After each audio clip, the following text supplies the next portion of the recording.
Everybody, this is Allison from Allykatkreations. How are you? Happy St. Pat's Day. I try to get my green on. It's very hard to see the green, but it's there. And I put my bluish green feathers in. Because I am Irish. And my green eyes. Today,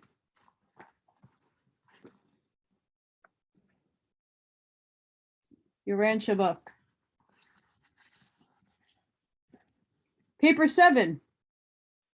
Relation of the Eternal Son to the universe. Before I start, please hit that like button. Please subscribe. Please share wherever you can. Much appreciated.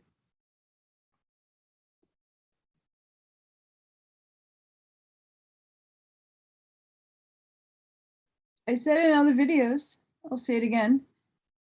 This is probably my last month being able to do videos, unless a miracle happens and I hit the lotto. I'm working with my accountant on Sunday. He's going to do taxes, and then he'll get back to me on what my options are for either declaring bankruptcy, refinancing the house, which I really don't want to do, or getting a loan out. I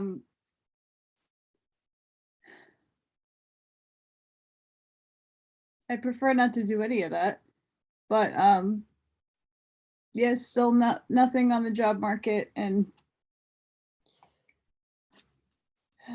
nothing in my field, by the way, because you have to be that still. As much as I have a lot of people giving me links and stuff to try, yeah, not fun. Anyway, I'm not going to dwell on that. So I did 4 videos yesterday. Let's get into it. The original Son is ever concerned with the execution of the spiritual aspects of the Father's eternal purpose as it progressively unfolds in the phenomena of the evolving universes with their manifold groups of living beings. We do not fully comprehend this eternal plan, but the Paradise Son undoubtedly does. The Son is like the Father in that he seeks to bestow everything possible of himself upon his coordinate sons and upon their subordinate sons. And the Son shares the Father's self-distributive nature in the unstinted bestowal of himself upon the infinite spirit, their conjoint executive. As the upholder of spirit realities, the second source and center is the eternal counterpose of the Isle of Paradise, which so magnificently upholds all things material. This is the first source and center, forever revealed in the material beauty of the exquisite patterns of the central isle and in the spiritual values of the supernal personality of the Eternal Son. The Eternal Son is the actual upholder of the vast creation of spirit realities and spiritual beings. The spirit world is the habit, the personal conduct of the Son, and the impersonal realities of spirit nature are always responsive to the will and purpose of the perfect personality of the absolute Son.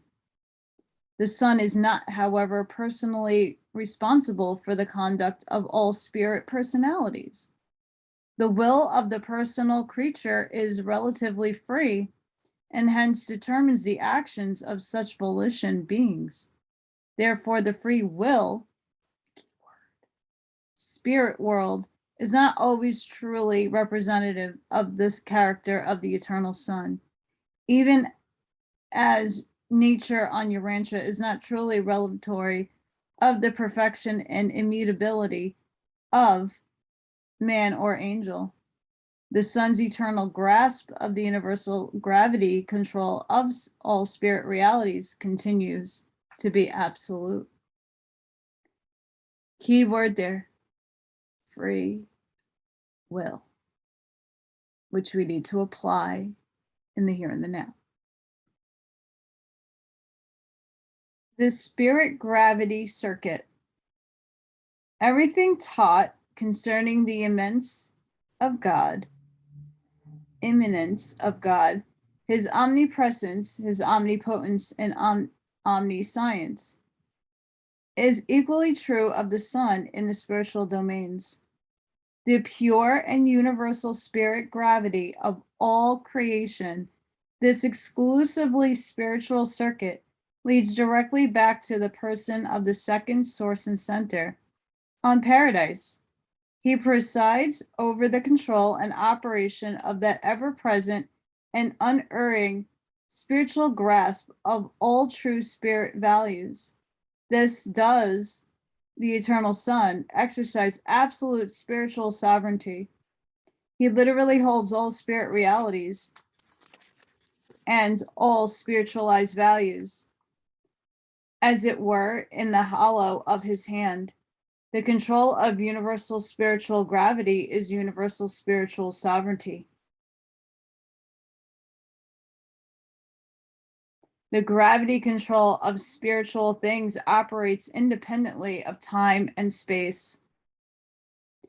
Therefore, is spirit energy undiminished in transmission.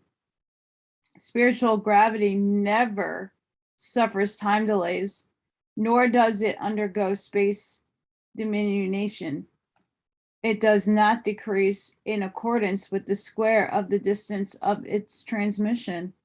The circuits of pure spirit power are not retarded by the mass of the material creation, and this transcendence of time and space by pure spirit energies is inherent in the absoluteness of the sun. It is not due to the interposition of the anti-gravity forces of the third source and center.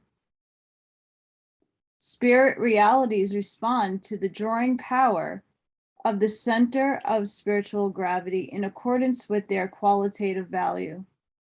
Their actual degree of spirit nature, spirit substance, quality is just as responsive to spirit gravity as the organized energy and physical matter quantity is responsive to physical gravity. Spiritual values and spirit forces are real. From the viewpoint of personality, spirit is the soul of creation. Matter is the shadowy physical body.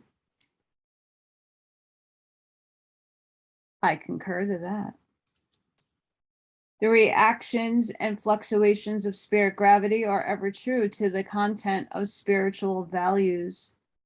The qualitative spiritual status of an individual or a world. This drawing power is insistently responsive to the inter and intra-spirit values of any universe, situation, or planetary condition. Every time a spiritual reality actualizes in the universes, this change necessitates the immediate and instantaneous readjustment of spiritual gravity. Such a new spirit is actually a part of the second source and center, and just as certainly as mortal men become a spiritualized being, he will obtain the spiritual sun, the center and source of spirit gravity. The sun's spiritual drawing power is inherent to a lesser degree in many paradise orders of sonship, for there do not exist within the absolute spirit gravity circuit those local systems of spiritual attraction that function in the lesser units of creation. Such sub-absolute focalizations of spirit gravity are a part of the divinity of the creator personalities of time and space, and are correlated with the emerging experimental over-control of the Supreme Being. Spirit gravity, pull, and response thereto operate not only on the universe as a whole, but also even between individuals and groups of individuals. There is a spiritual cohesiveness among the spiritual and spiritualized personalities of any world, race, nation, or believing group of individuals. There is a direct attractiveness of a spirit nature between spiritual-minded persons of like tastes and longings. The term kindred spirit is not wholly a figure of speech.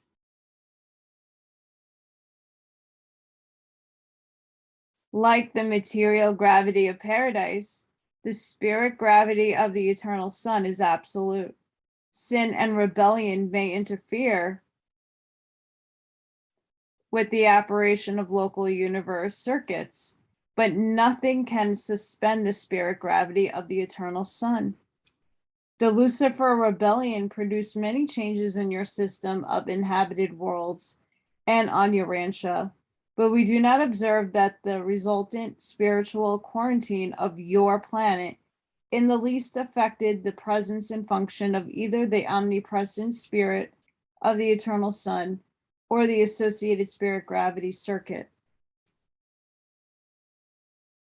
The law of one states that we are in quarantine.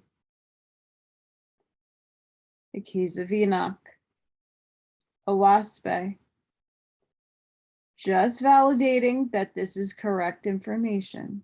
We are on a current quarantine planet, still going on in the here and the now, because we've been infiltrated. Fun times. All reactions of the spirit gravity circuit of the grand universe are predictable. We recognize all actions and reactions of the omnipresent spirit of the eternal Son and find them to be dependable. In accordance with well-known laws, we can and do measure spiritual gravity, just as man attempts to compute the workings of finite physical gravity.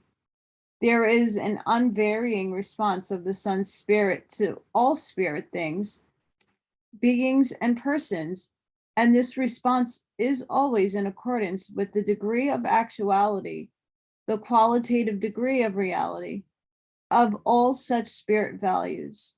But alongside this very dependable and predictable function of spirit presence of the eternal Son, there are encountered phenomena which are not so predictable in their reactions. Such phenomena probably indicate the coordinate action of the deity absolute in the realms of emerging spiritual potentials. We know that the spirit presence of the eternal Son is the influence of its majestic and infinite personality, but we hardly regard the reactions associated with the conjectured performances of deity absolute as personal.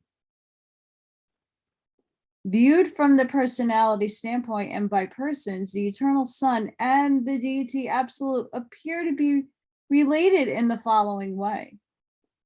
The eternal Son dominates the realm of actual spiritual values, whereas the deity absolute seems to pervade the vast domain of potential spirit values. All actual value of spirit nature finds lodgment in the gravity grasp of the eternal Son, but if potential, then apparently in the presence of the deity absolute. Spirit seems to emerge from the potentials of the deity absolute. Involving spirit finds correlation in the experimental and incomplete grasps of the supreme and the ultimate. Spirit eventually finds final destiny in the absolute grasp of the spiritual gravity of the eternal Son. This appears to be the cycle of experimental spirit, but existential spirit is inherent in the infinity of the second source and center. Woo! The administration of the eternal Son. On Paradise, the presence and personal activity of the original Son is profound, absolute in spiritual sense. As we pass outward from Paradise through Havona and into the realms of the 7 superuniverses, we detect less and less of the personal activity of the eternal Son. In the post-Havona universes, the presence of the eternal Son is personalized in the Paradise Sons, conditioned by the experiential realities of the supreme and the ultimate, and coordinate with the ultimate spirit potential of the deity absolute. In the central universe, the personal activity of the original Son is discernible in the exquisite spiritual harmony of the eternal creation. Havona is so marvelously perfected that the spiritual status and energy states of this patterned universe are in perfect and perpetual balance. In the super universes, the Son is not personally present or resident in these creations. He maintains only a super personal representation. These spirit manifestations of the Son are not personal. They are not in the personality circuit of the Universal Father. We know of no better term to use than to designate them super personalities. And they are finite beings. They are neither absolute nor absolute. The administration of the eternal Son in the super universes, being exclusively spiritual and super personal, is not discernible by creature personalities. Nonetheless, the all-pervading spiritual urge of the Son's personal influence is encountered in every phase of the activities of all sectors of the dominions of the Ancients of Days. In the local universes, however, we observe the eternal Son personally present in the persons of the Paradise Sons. Here, the infinite Son spiritually and creatively functions in the persons of the majestic corpse of the coordinate Creator Sons. Relation of the eternal Son to the individual. In the local universe, ascent, the mortals of time look to the Creator Son as the personal representative of the eternal Son.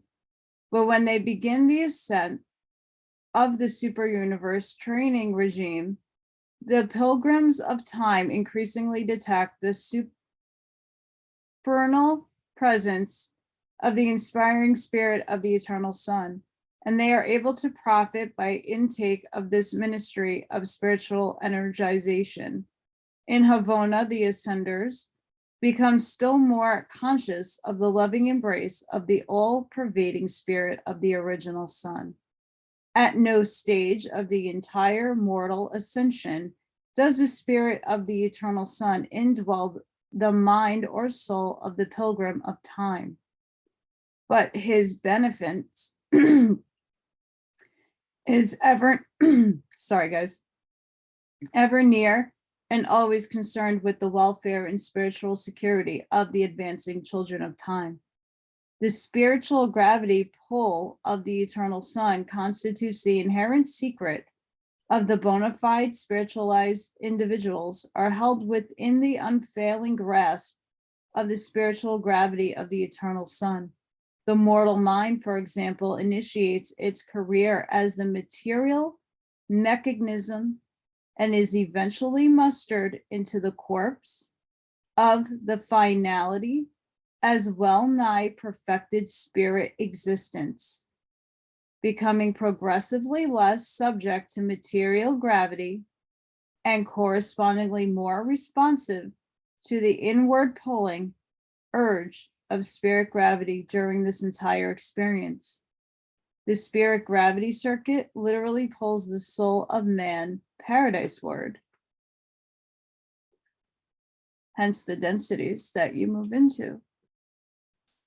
The spirit gravity circuit is the basic channel for transmitting the genuine prayers of the believing human heart from the level of human consciousness to the actual consciousness of deity.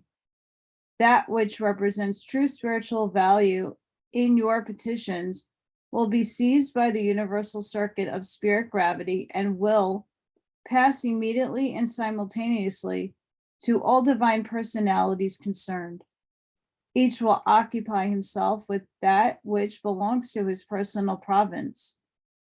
Therefore, in your practical religious experience, it is immaterial whether in addressing your supplications, you visualize the creator sun of your local universe or the eternal sun at the center of all things. The discriminative operation of the spirit gravity circuit might possibly be compared to the functions of the neural circuits in the maternal human body. Sensations travel inward over the neural paths. Some are detained and responded to by the lower automatic spinal centers. Others pass on to the less automatic but habit-trained centers of the lower brain, while the most important and vital incoming messages flash by these subordinate centers and are immediately registered in the highest levels of human consciousness. Spoke about that with Manly P. Hall yesterday. But how much more perfect is the superb technique of the spiritual world? If anything originates in your consciousness that is fraught with supreme spiritual value, when once you give it expression, no power in the universe can prevent its flashing directly to the absolute spirit personality of all creation. Conversely, if your supplications are purely material and wholly self-centered, there exists no plan whereby such unworthy prayers can be found lodgment in the spirit circuit of the eternal sun. The content of any petition, which is not spirit indicted, can find no place in the universal spirit circuit. Such purely selfish and material requests fall dead. They do not ascend in the circuits of true spirit values. Such words are sounding brass and tinkling cymbal.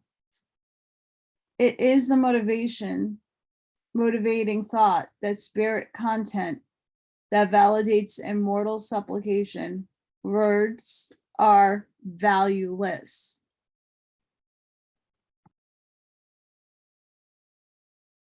The divine perfection plans. The eternal Son is the everlasting liaison with the Father in the successful prosecution of the divine plan of progress, the universal plan for the creation, evolution, ascension, and perfection of will creatures. And in divine faithfulness, the Son is the eternal equal of the Father. The Father and his Son are as one in the formulation and prosecution of this gigantic attainment plan for advancing the material beings of time to the perfection of eternity. This project for the spiritual elevation of the ascendant souls of space is a joint creation of the Father and the Son, and they are, with cooperation of the infinite spirit, engaged in associative execution of their divine purpose. The divine plan of perfection attainment embraces three unique, though marvelously correlated enterprises of universal adventure. The plan of progressive attainment. This is the Universal Father's plan of evolutionary ascension, a program unreservedly accepted by the Eternal Son when he concurred in the Father's proposal. Let us make the mortal creatures in our own image. This provision for upstepping the creatures of time involves the Father's bestowal of the thought adjusters and the endowing of material creatures with the prerogatives of personality. The bestowal plan. The next universal plan is the Great Father of Revelation enterprise of the Eternal Son and his coordinate sons. This is the proposal of the Eternal Son and consists of his bestowal of the sons of God upon the evolutionary creations, there to personalize and factualize, to incarnate and make real the love of the Father and the mercy of the Son to the creatures of all universes. Inherent in the bestowal plan, and as the provisional feature of this ministration of love, the Paradise Sons act as rehabilitators of that which misguided creature will have placed in spiritual jeopardy. Whenever and wherever there occurs a delay in the functioning of the attainment plan, if rebellion perchance should mar or complicate this enterprise, then do the emergency provisions of the bestowal plan become active forthwith. The Paradise Sons stand pledged and ready to function as retrievers, to go into the very realms of rebellion and there restore the spiritual status of the spheres. Happening right now. No joke, it really is. And such a heroic service a coordinate creator son did perform on Urantia in connection with his experimental bestowal career of sovereign acquirement.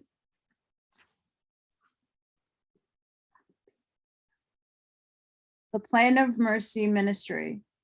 When the Obtainment Plan and the Bestowal Plan have been formulated and proclaimed alone and of himself, the infinite spirit projected and put in operation the tremendous and universal enterprise of mercy ministry.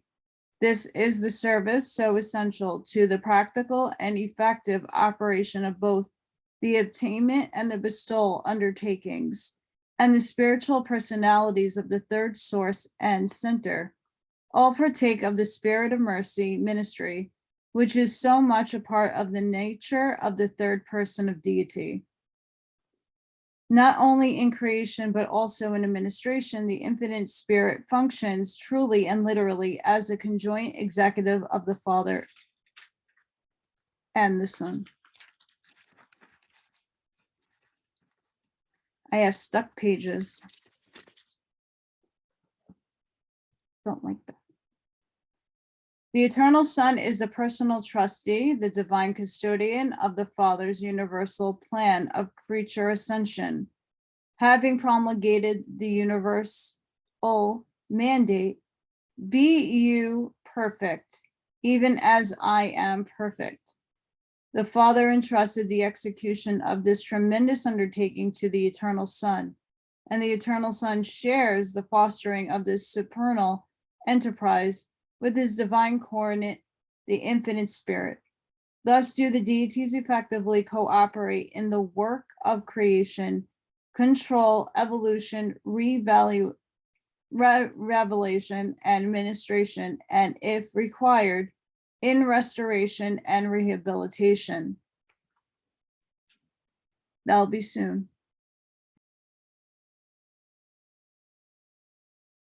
The spirit of bestowal.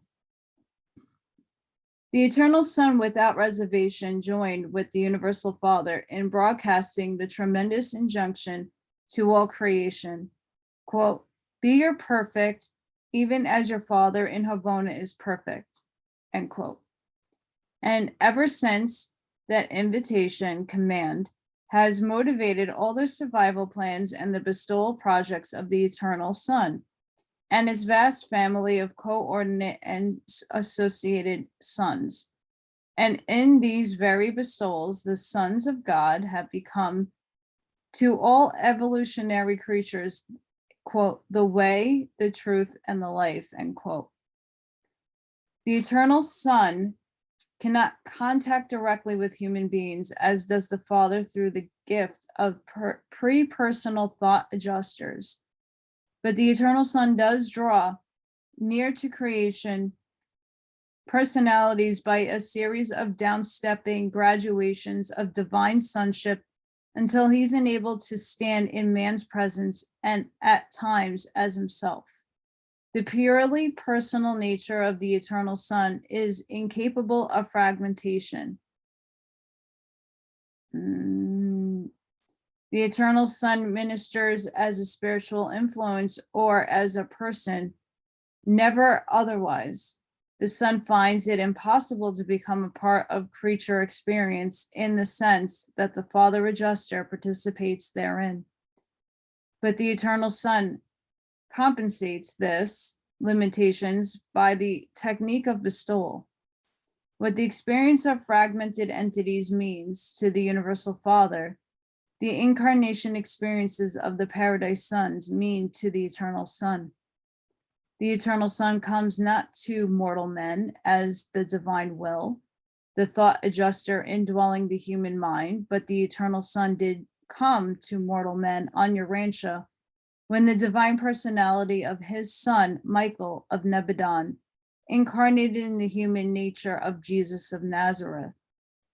To share the experience of created personalities, the Paradise Sons of God must assume the very natures of such creatures and incarnate the divine personalities as the actual creatures themselves.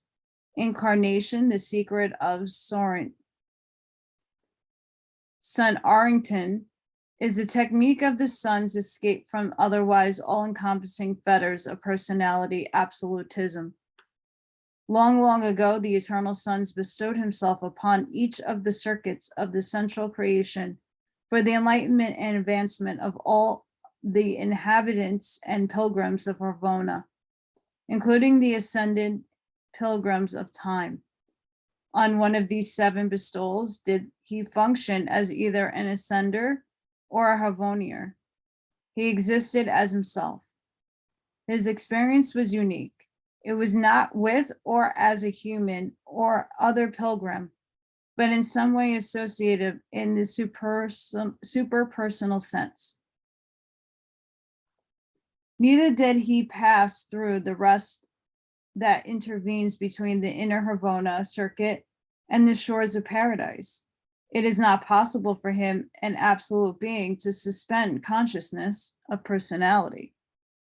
For in him center all lines of spiritual gravity. And during the times of these bestowals, the central paradise lodgment of spiritual luminosity was undimmed, and the Son's grasp of universal spirit gravity was undiminished. The bestowals of the Eternal Son in Havona are not within the scope of human imagination. They were transcendental. He added to the experience of all Havona, then and subsequently, but we do not know whether he added to the supposed experimental capacity of his existential nature. That would fall within the bestowal mystery of the Paradise Sons. We do, however, believe that whatever the Eternal Son acquired on these bestowal missions, he has ever since retained, but we do not know what it is. Interesting. Whatever our difficulty in comprehending the bestowals of the second person of deity, we do comprehend the Havona bestowal of a son of the Eternal Son, who literally passed through the circuits of the central universe and actually shared those experiences which constitute an ascender's preparation for deity attainment. This was the original Michael and the firstborn creator son, and he passed through the life experiences of the ascending pilgrims from the circuit to circuit, personally journeying a stage of each circle with them in the days of Grand Veda, the first of all mortals to obtain Havona. Whatever else this original Michael revealed, he made the transcendent bestowal of the original mother's son real to the creatures of Havona.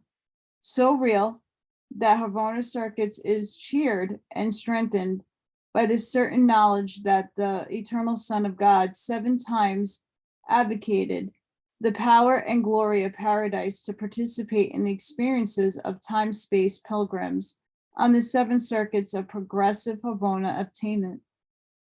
The Eternal Son is the exemplary inspiration for all the sons of God in their ministrations of bestowal throughout the universes of time and space. The coordinate creator sons and the associate magisterial sons, together with other unrevealed orders of sonship, all partake of this wonderful willingness to bestow themselves upon the varied orders of creature life and as the creatures themselves. Therefore, in spirit and because of kinship of nature as well as fact of origin, it becomes true that in the bestowal of each Son of God upon the worlds of space, in and through and by these bestowals, the Eternal Son has bestowed himself upon the intelligent will creatures of the universes. In spirit and nature, if not in all attributes, such Paradise Son is a divinely perfected portraiture of the original Son. It is literally true. Whosoever has seen a Paradise Son has seen the Eternal Son of God. Interesting. The Paradise Sons of God. The lack of a knowledge of the multiple sons of God is a source of great confusion on Urantia, and this ignorance persists in the face of such statements as the record of a conclave of these divine personalities. Quote, when the sons of God proclaimed joy, and all of the morning stars sang together, end quote. Every millennium of sector standard time, the various orders of the divine sons foregather for their periodic conclaves. I have a kitty being a kitty. No, thank you. The Eternal Son is the personal source of the admirable attributes of mercy and the service which so abundantly characterize all orders of the descending sons of God as they function throughout creation. All the divine nature, if not all the infinity of attributes, the Eternal Son unfailingly transmits to the Paradise Sons who go out from the eternal isle to reveal his divine character to the universe of universes.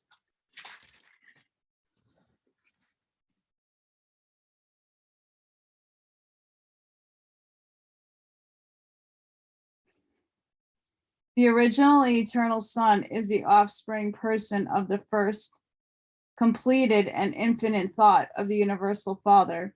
Every time the Universal Father and the Eternal Son jointly project a new, original, identical, unique, and absolute personal thought, the very instant this creative idea is perfectly and finally personalized in the being and personality of a new and original Creator Son.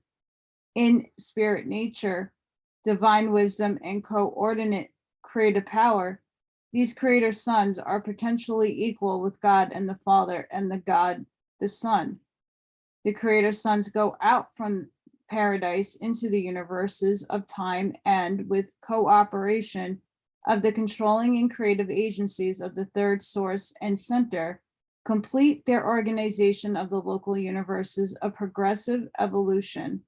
These sons are not attached to, nor are they concerned with the central and universal controls of matter, mind, and spirit. Hence are they limited in their creative acts by their pre-existence, priority, and primacy of the first source and center, and his coordinate absolutes. These sons are able to administer only that which they bring into existence.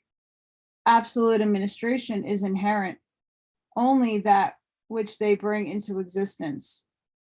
Absolute administration is inherent, only in priority of existence and inseparable from eternity and presence. The Father remains primal in the universes. Much of the creative sons are personalized by the Father and the Son, who are the magisterial sons personalized by the Son and the Spirit. These are the sons who, in the experience of creature incarnation, earn the right to serve as the judges of survival in the creations of time and space. The Father, Son, and Spirit also unite to personalize the versatile Trinity teacher sons, who range the grand universe as the supernal teachers of the personalities, human and divine.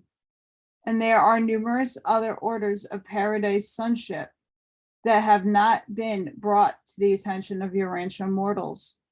Between the universal mother son and these hosts of paradise sons scattered throughout all creation, there is a direct and inclusive channel of communication, a channel whose function is inherent in the quality of spiritual kinship, which unites them in the bonds of near absolute spiritual association.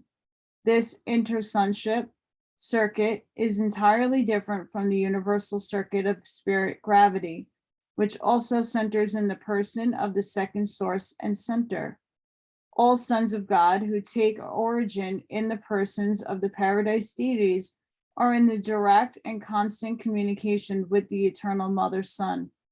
And such communication is instantaneous.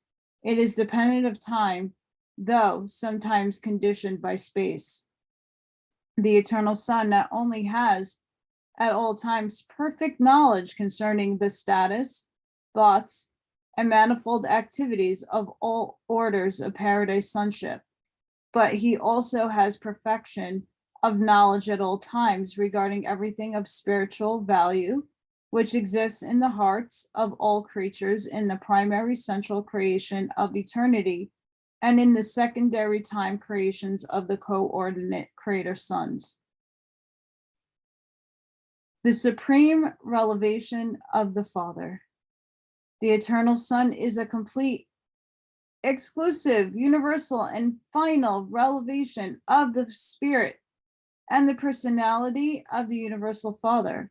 All knowledge of and information concerning the Father must come from the eternal Son, his paradise sons. The eternal Son is from eternity and is holy and without spiritual qualification, one with the Father. In divine personality, they are coordinate in spiritual nature. They are equal in divinity. They are identical. The character of God, who not possibly be intrinsically improved upon in the person of the Son, for the divine Father is infinitely perfect, but that character and personality are amplified by divestment of the non-personal and non-spiritual for revelation to creature beings. The first source and center is much more than a personality, but all of the spirit qualities of the Father personality of the first source and center are spiritually present in the absolute personality of the eternal Son. The primal Son and his sons are engaged in making a universal revelation of the spiritual and personal nature of the Father to all creation. In the central universe, the super universes, the local universes, or on the inhabited planets, it is a paradise Son who reveals the universal Father to men and angels. The eternal Son and his sons reveal the avenue of creature approach to the universal Father.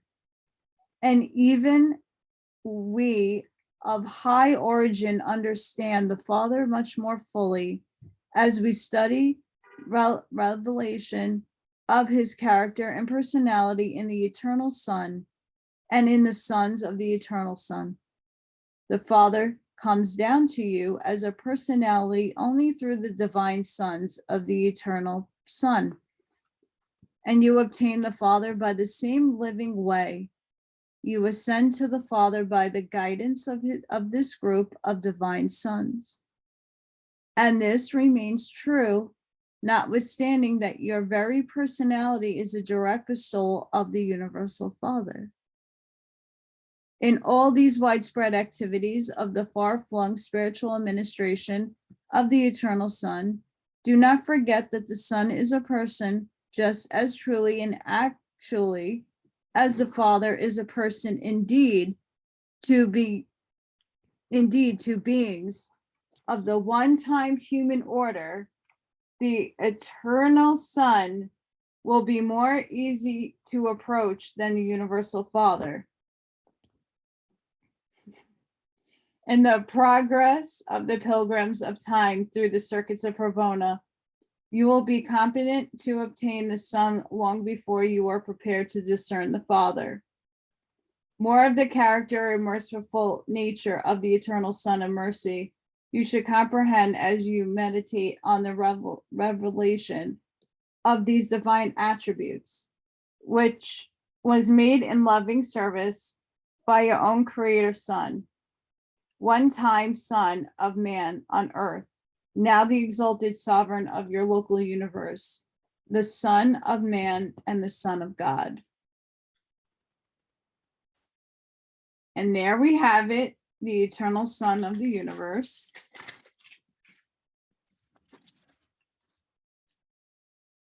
And next chapter is going to be a goodie. Sorry, guys, I'm in a lot of pain today. It's rainy and gloomy outside. It's like my sciatic nerve is going down my right hip really bad. And, the dip song didn't work out well for me this morning, feeding the kitties. So sorry, I'm twisting and uncomfortable. But I really hope you enjoyed that. Please remember to like, share, and subscribe if you haven't done so already. Check out all the other Urantia papers, because this will make sense. You have to keep them in order. And check out the interview with Paul, who goes into a lot of this book. And we'll get there, I promise, to a lot of the Jesus papers. Don't you worry. But until then, sending each and every one of you love and light. I hope you have an amazing day. Please consider helping me out so I can keep doing these amazing readings and helping humanity with new content. Have a great day, guys. Bye.